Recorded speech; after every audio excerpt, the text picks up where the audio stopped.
Taste the Daily.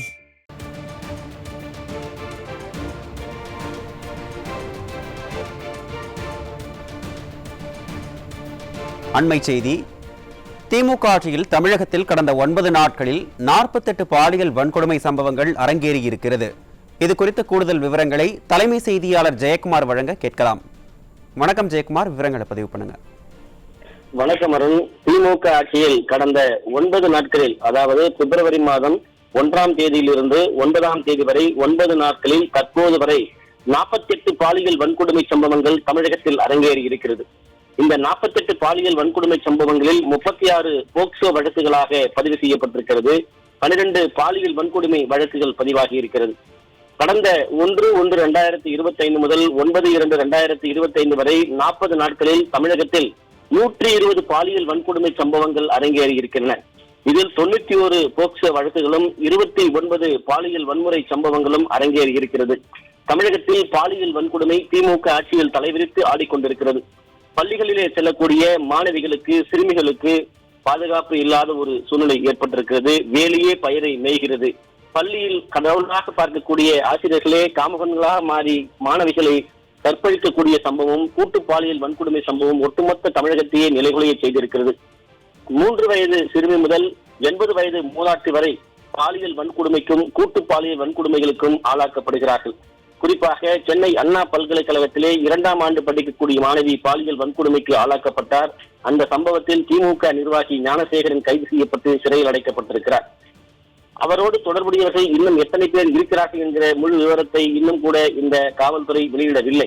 அதே நேரத்திலே கிருஷ்ணகிரியிலே 8ஆம் வகுப்பு படிக்கக்கூடிய 13 வயது மாணவியை 3 ஆசிரியர்கள், அந்த பள்ளியில் இருக்கக்கூடிய அரசு நடுநிலைப்பள்ளி ஆசிரியர்கள் 3 பேர் இணைந்து கூட்டு பாலியல் வன்கொடுமை சம்பவத்தை அரங்கேற்றி இருக்கிறார்கள். கழிப்பறையில் வைத்து அந்த மாணவி சிதைக்கப்பட்டிருக்கிறார். அதே போன்று சிவகங்கை மாவட்டத்திலே சுமார் 8 மாணவிகள் பாலியல் வன்கொடுமைக்கு ஆளாக்கப்பட்டதாக அந்த பள்ளியினுடைய ஆசிரியர் மீதே புகார் அளித்திருக்கிறார்.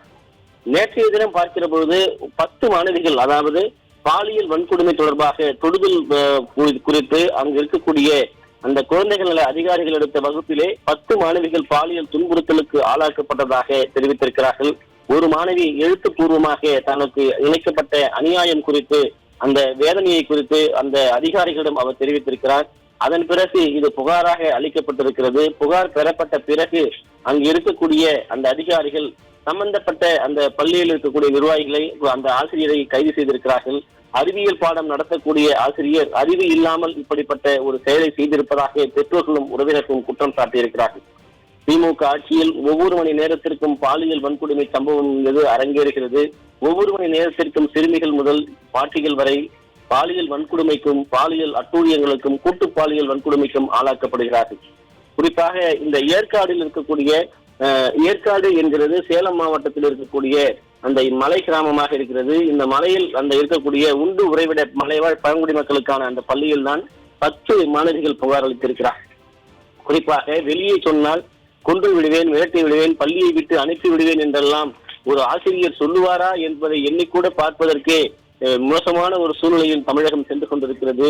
தற்போது இத்தனை கொடூரங்கள் தொடர்ந்து அரங்கேறி இருக்கிறது.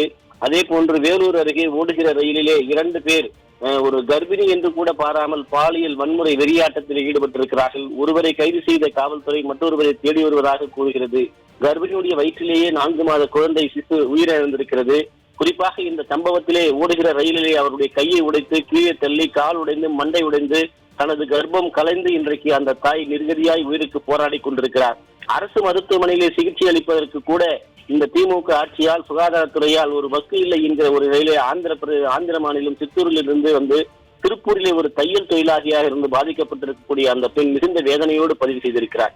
தனக்கு ஏற்பட்ட அநியாயம் இனிமேல் இந்த சமூகத்தில் ஏற்படக்கூடாது என்ற வேதனையோடு அவர் பதிவு செய்திருக்கிறார்.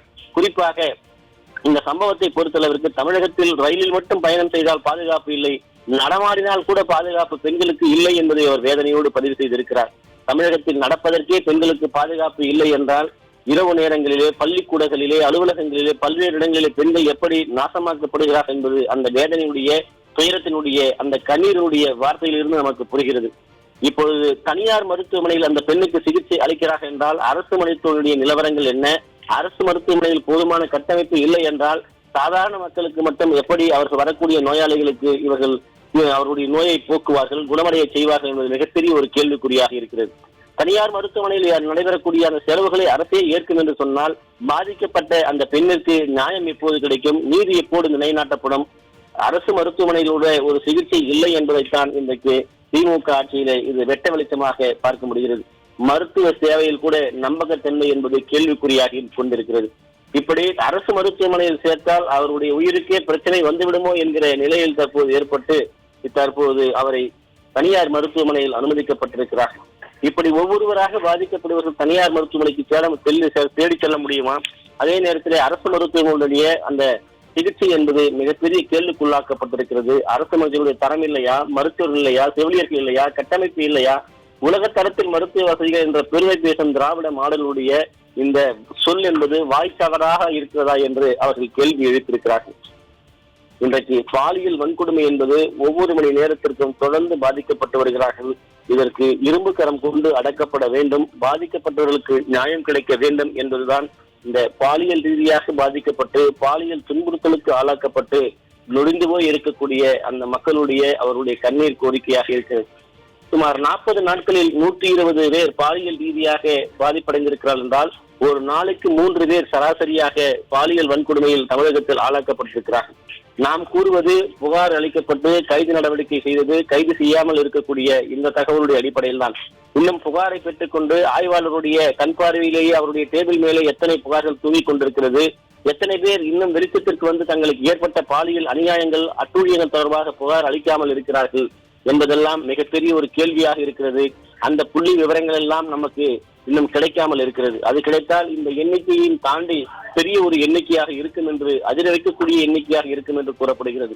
எனவே இந்த பாலியல் ரீதியாக ஏற்படக்கூடிய இந்த புகார்கள், இது சம்பந்தமான பிரச்சனைகளுக்கு உடனடி தீர்வை ஏற்படுத்த வேண்டும், அந்த பாதிக்கப்பட்டவர்களுக்கு நியாயம் கிடைக்க வேண்டும் என்பதுதான் சொல்லக்கூடிய செய்தியாக இருக்கிறது.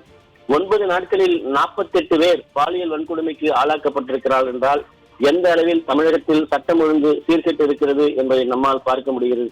சராசரியாக ஒரு நாள் ஒன்றுக்கு 5 பேர், இந்த 9 நாட்களில் ஒரு நாளைக்கு 5 பேர் பாலியல் ரீதியாக சிதைக்கப்பட்டிருக்கிறார்கள், பாலியல் துன்புறுத்தலுக்கு ஆளாக்கப்பட்டிருக்கிறார்கள், பாலியல் வன்முறை வெறியாட்டங்களுக்கு ஆளாக்கப்பட்டிருக்கிறார்கள். இது தமிழகத்திற்கு உலக அளவில் மிகப்பெரிய ஒரு தலைக்குனிவை ஏற்படுத்தி இருக்கிறது. தமிழகத்தில் வெளியே நடமாட முடியாத பெண்களுடைய பாதுகாப்புக்கு அச்சுறுத்தலை இது உருவாக்கி இருக்கிறது. பாதுகாப்பை இனிமேலாவது உறுதி செய்ய காவல்துறையை சுதந்திரமாக செயல்பட காவல்துறை இரும்பு கரம் கொண்டு அடக்கப்பட வேண்டும் என்பதுதான் இந்த வேதனையுடைய புகார்களுடைய கோரிக்கையாக இருப்பது குறிப்பிடத்தக்கது. அருண்,